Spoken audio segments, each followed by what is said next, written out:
વાત તો બહુ થાકી ગયા છો. આ તમે ઘરમાં કેટલી બધી મને મદદ કરાવી નહીં?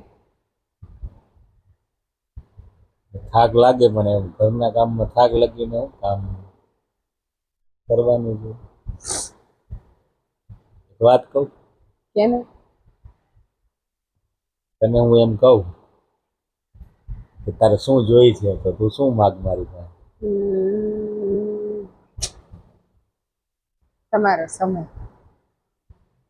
કારણ કે સાચું કહું ને નીકળી તો ભગવાને છે ને ક્યાં સુધીનો એકબીજા સાથે સાથ લખ્યો છે ને એની કોઈને ખબર નથી